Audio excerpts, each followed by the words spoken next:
নমস্কার। আজকের suspense story চ্যানেলে আপনাদের সকলকে স্বাগত। আমাদের চ্যানেলটিকে এখনও যারা সাবস্ক্রাইব করেননি তারা অবশ্যই সাবস্ক্রাইব করে আমাদের সঙ্গে থাকবেন, এই আশা নিয়ে শুরু করছি আজকের গল্প। আজকের গল্প হরিনারায়ণ চট্টোপাধ্যায়ের লেখা বানরের পাঞ্জা। লখনৌ থেকে দিল্লি, সেখান থেকে আগ্রা। মনোজ, অসীমাভ আর সরোজ তিনজন অন্তরঙ্গ বন্ধু।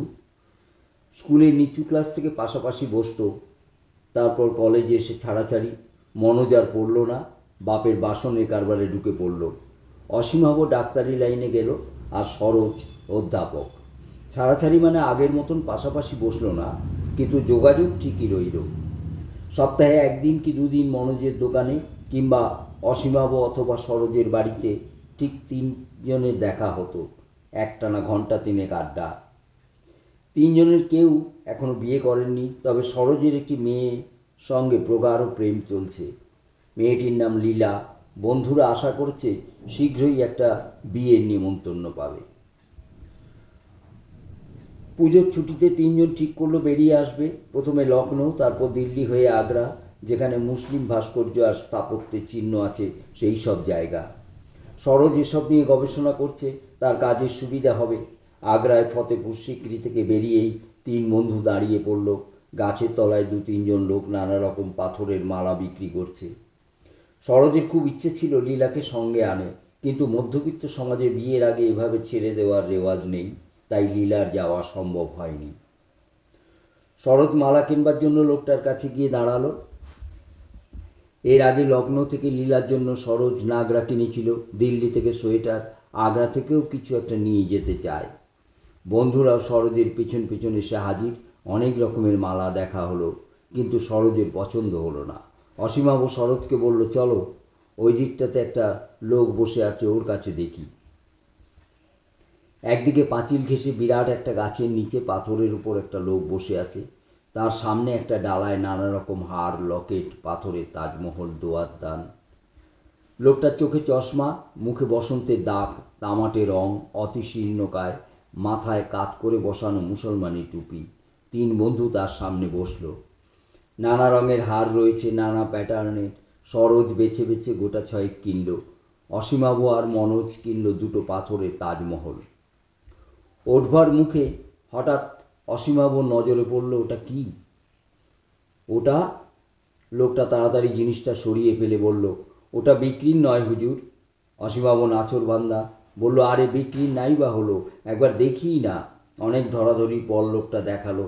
ডালার নিচে একটা বইয়ের মধ্যে জিনিসটা ছিল। একটা বানরের হাত, কবজি পর্যন্ত ঘন কালো লোম, হাতে চেটোয় লাল রঙের মাংস। এটা এখানে রেখেছেন কেন?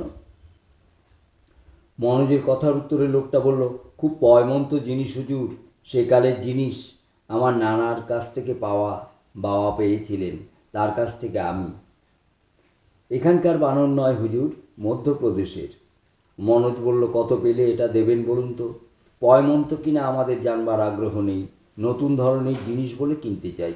লোকটা মাথা নিচু করে বলল, না হুজুর, এটা বেচবো না। কোনো কথা না বলে মনোজ ব্যাগ থেকে একটা 100 টাকার নোট বের করে এগিয়ে দিল। এই নাও, এটা রাখো। নোটটা দেখে লোকটা দুটো চোখ জ্বলে উঠল, তবু মুখে বলল, কিন্তু হুজুর। আর কিন্তু নয়, দিয়ে দাও। লোকটা একটু ইতস্তত করে একটা কাগজে ভালো করে বানরের পাঞ্জাটা প্যাক করে বলল, একটা কথা আছে হুজুর। কি কথা? কোনো আওরত যেন এ পাঞ্জা না ছোঁয়। মনোজ হেসে উঠল, ঠিক আছে ঠিক আছে, সে ভয় নেই। আমি বিয়ে থা করিনি, এ পাঞ্জা আমার দোকানে রাখবো। আর একটা কথা। কি?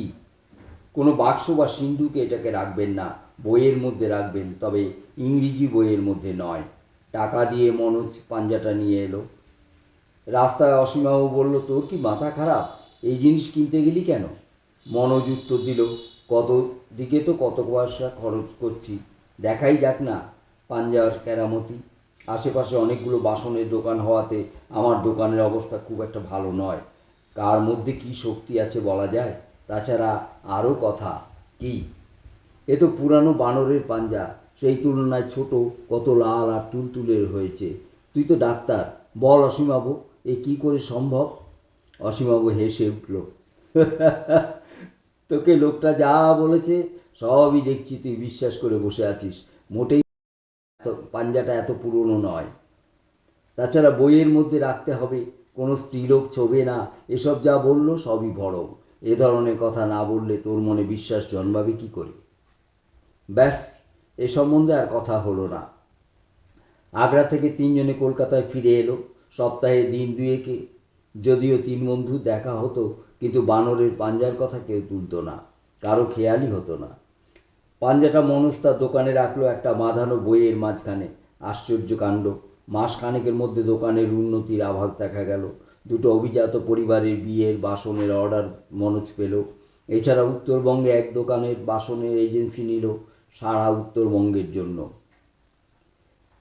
একদিন মনোজই কথাটা পারল, বলল, তোরা বিশ্বাস করতে চাইবি না, পাঞ্জাটা যেন আমার উপকার হয়েছে।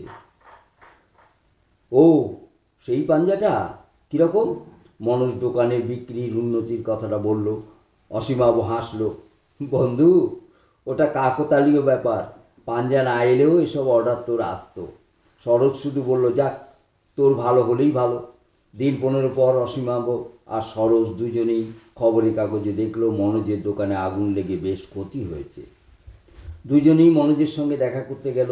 মনোজের অবস্থা অবর্ণনীয়, দু চোখ লাল, ভগ্ন কণ্ঠ। বন্ধুদের দেখে বলল, আমার সর্বনাশ হয়ে গেছে ভাই, কি করে যে আগুন লাগলো ভগবান জানেন।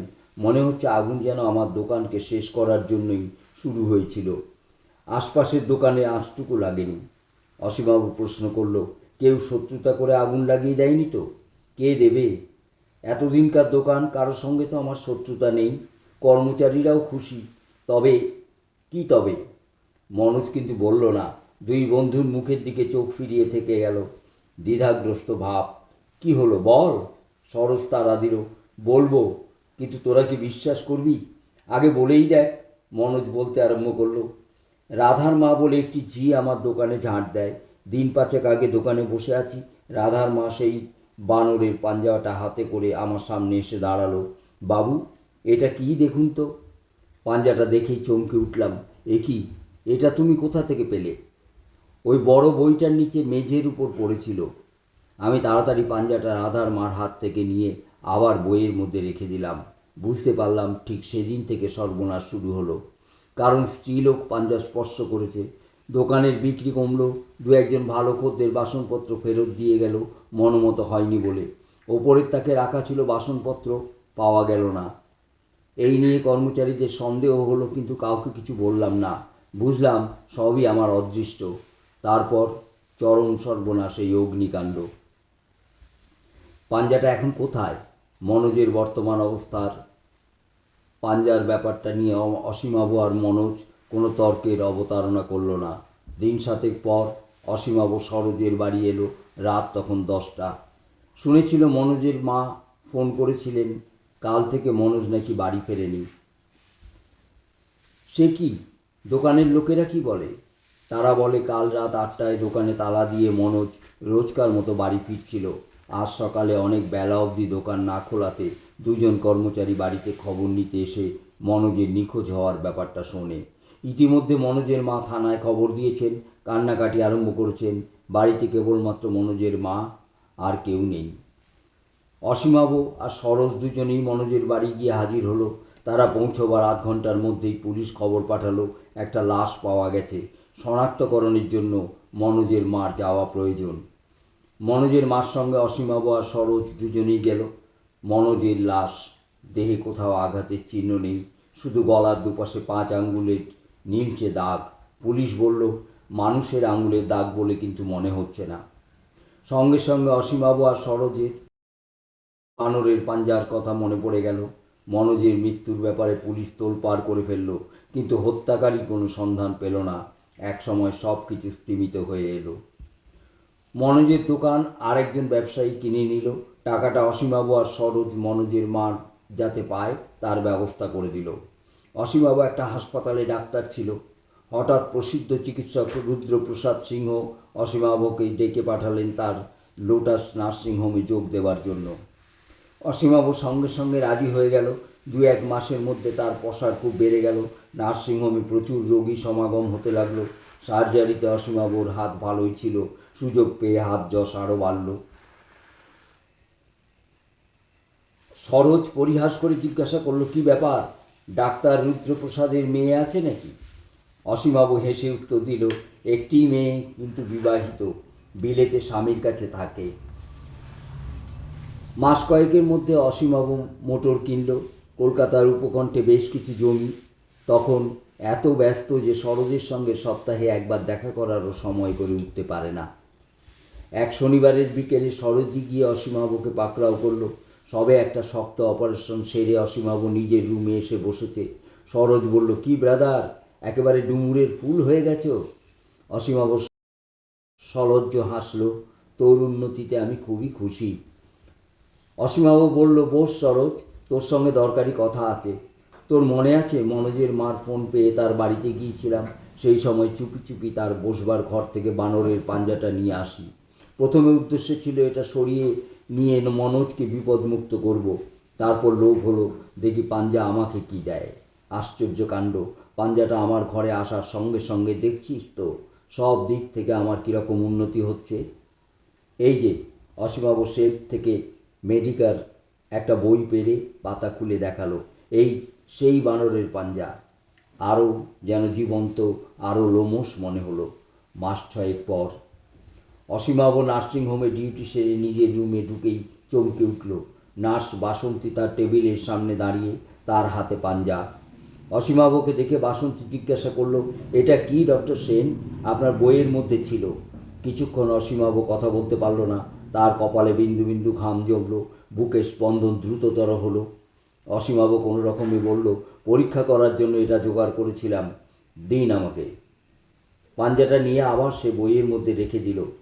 3 দিন পার হলো না। একটা অপারেশন করতে করতে অসীমবাবুর মাথা ঘুরে পড়ে গেল রোগিণীর পাশে। নিজের হাতের অস্ত্র বুকে বিঁধে গেল, সঙ্গে সঙ্গে মৃত্যু। সঙ্গে যারা ছিল হৈ হৈ করে উঠল। সহকারী ডাক্তার রোগিণীর অপারেশনে মন দিলেন। অসীমবাবুর দেহ বাইরে আনা হলো। করোনারি অ্যাটাক, তার কোনো স্থির প্রমাণ পাওয়া গেল না। যথাসময়ে সরোজের কানে খবরটা গেল। সে ভাবল কোনো রকম পাঞ্জাটা হস্তগত করে গঙ্গাগর্ভে বিসর্জন দেবে। ও পাপ আর পৃথিবীর বুকে রাখবে না।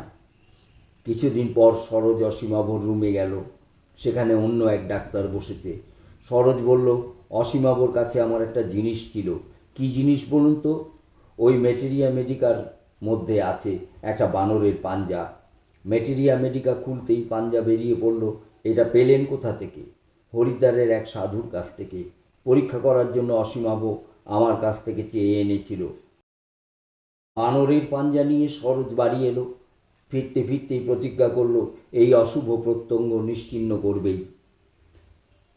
বাড়ি ফিরে পুরনো খবরের কাগজের গোছার মধ্যে পাঞ্জাটা রেখে দিল। 2 দিন পরে সরকারি এক কলেজ থেকে সরোজের নিয়োগপত্র এলো। এই চাকরির জন্য অনেক দিন ধরে সে চেষ্টা করছিল, হবে এমন আশা করেনি। এই চাকরির উপর তার ভবিষ্যৎ নির্ভর করছিল। মাইনে অনেক বাড়বে। লীলাকে জীবনসঙ্গিনী করার পথে তার বাধা থাকবে না। সরোজের মনে গোপনে ক্ষীণ একটা চিন্তা ক্ষণেকের জন্য উদ্ভাসিত হয়ে উঠল, বানরের পাঞ্জার জন্য এই উন্নতি নয় তো? সঙ্গে সঙ্গে সরোজ নিজেকে ধমকালো, আর সে লোভের বশবর্তী হবে না। 2 বন্ধু লোভের ফাঁদে প্রাণ হারিয়েছে। সরোজের একলার সংসার, একটি ঝি আছে, রান্নাবান্না গৃহস্থালির সব কাজ করে সে। মাঝে মাঝে লীলা আসে, ঘর গুছিয়ে দেয়, 2-1 দিন রান্নাও করে। আবার লীলার বাড়িতেও সরোজের নিমন্ত্রণ থাকে। এ বাড়ির বাড়তি একটা চাবি আছে লীলার কাছে, কাজেই সরোজ না থাকলেও তার প্রবেশের কোনো অসুবিধা হয় না। একদিন বিকেলে সরোজ কলেজ থেকে ফিরে দেখল লীলা বসে আছে। সরোজকে দেখে লীলা হাসল, কি মশাই, নতুন চাকরি হলো, সন্দেশ কই? সন্ধ্যার দিকে দুজনে যখন চায়ের টেবিলে, তখন লীলা বলল, তোমার একটা কথা বলা হয়নি। কোণের ঘরে খবরের কাগজে স্তূপ জমা হয়ে রয়েছে। বিক্রি করার জন্য নামাতে গিয়ে দেখি, বাবা, কি বিরাট এক মাকড়সা! আমি ভয়ে পালিয়ে এসেছি। সরোজ চেয়ারে টান হয়ে বসে জিজ্ঞাসা করল, তুমি সেটা ছোঁওনি তো? না না, ছোঁবো কেন? সরোজ আর দেরি করল না। পরের দিন কাগজে প্যাক করে পাঞ্জাটা কলেজে নিয়ে গেল। দিন 2 পর 2 জন অধ্যাপক 12 জন ছাত্র নিয়ে আন্দামানে যাওয়ার কথা। একজন অধ্যাপকের হাতে প্যাকেটটা দিয়ে সরোজ বলল, এটাতে আমার এক আত্মীয়ের অস্থি আছে, আপনি দয়া করে সমুদ্রে ফেলে দেবেন। অধ্যাপকরা ছাত্রদের নিয়ে আন্দামান রওনা হয়ে যেতে সরোজ স্বস্তির নিঃশ্বাস ফেলল। যাক, আর ভয় নেই, দেশের মাটি থেকে পাপ দূর হয়েছে। দিন সাতেক পর ঝিয়ের চিৎকারে প্রতিবেশীরা সরোজের শোবার ঘরের দরজা ভেঙে ঢুকেই পুলিশে খবর দিল। খবর পেয়ে লীলাও ছুটে এলো। বিছানায় সরোজ চিত হয়ে শুয়ে, দুটি চোখ বিস্ফারিত, মনে হয় বীভৎস কোনো দৃশ্য দেখে ভয় পেয়েছে। শরীর বরফের মতন ঠান্ডা, বুকের ওপর বানরের একটা পাঞ্জা। সেই দেখে লীলা চিৎকার করে উঠল, সেদিন কাগজ সরাতে গিয়ে ওইটে আমার গায়ে পড়েছিল, আমি হাত দিয়ে ছুঁড়ে সরিয়ে দিয়েছিলাম, ওটা এখানে এলো কি করে? থানা থেকে দারোগা এসে লাশ মর্গে পাঠালো আর পাঞ্জাটা নিজের পকেটে রেখে দিল। কিন্তু কি আশ্চর্য, থানায় নেমে পকেট তন্ন তন্ন করে খুঁজেও পাঞ্জাটা আর পাওয়া গেল না। পাঞ্জাটা যেন হাওয়ায় মিলিয়ে গেল। এখানেই গল্পটা শেষ। গল্পটা কেমন লাগলো অবশ্যই আমাদের কমেন্টে জানাবেন। আমাদের চ্যানেলটিকে লাইক, শেয়ার ও সাবস্ক্রাইব করতে ভুলবেন না। ধন্যবাদ।